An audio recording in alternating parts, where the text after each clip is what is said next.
అభిరామ్, వీళ్ళ మోకాలు చూస్తే నాకెందుకో డౌట్గా ఉందిరా. డౌట్ అంటే? వెళ్ళిన చోట వీళ్ళేదో పెద్ద సమస్యలో ఇరుక్కుని దాంట్లోంచి బయటపడ్డానికి నానా తంటాలు పడి తిరిగొచ్చినట్టుగా ఉందని డౌట్గా ఉంది. ఏమంటావు? నేనేమనను, ఎందుకంటే అక్కడ ఏం జరిగిందో నాకు తెలియదు కాబట్టి. ఒరే ఆరబ్రెయిన్ సన్నాసి, నీతో చెప్పాను చూడు, నన్నాలి. పద లోపలికి.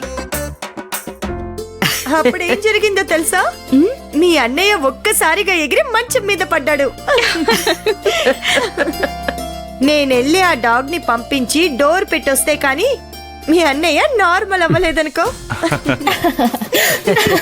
ఇదిగో మనోరాలా, ఏంటమ్మమ్మా? 9 నెలలు తిరగకుండా పండంటి బిడ్డని మా చేతుల్లో పెట్టాలి.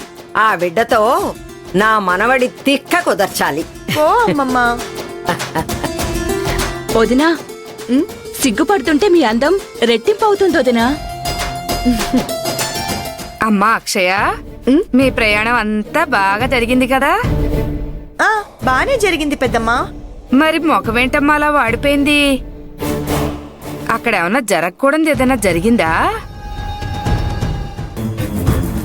వస్తే ముదనష్టపుదానా, శుభమాని పిల్లలు ఇంటికొస్తే ఆ కారు కోతలేంటే? పో అవతలకే. ఇప్పుడు నేనేం అడిగానని అలా కొప్పడుతున్నావు? కోప్పడ్డం కాదే, నీ కాళ్ళు చేతులు విరిచేయాలి.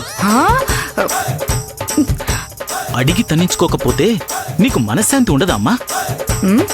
నువ్వు నోర్మీరా. రాజా, అక్షయ్ని తీసుకుని గదిలోకి వెళ్ళు. అమ్మ అక్షయ, వెళ్ళి కాసేపు రెస్ట్ తీసుకోండి. అలాగే మామయ్య, రండి.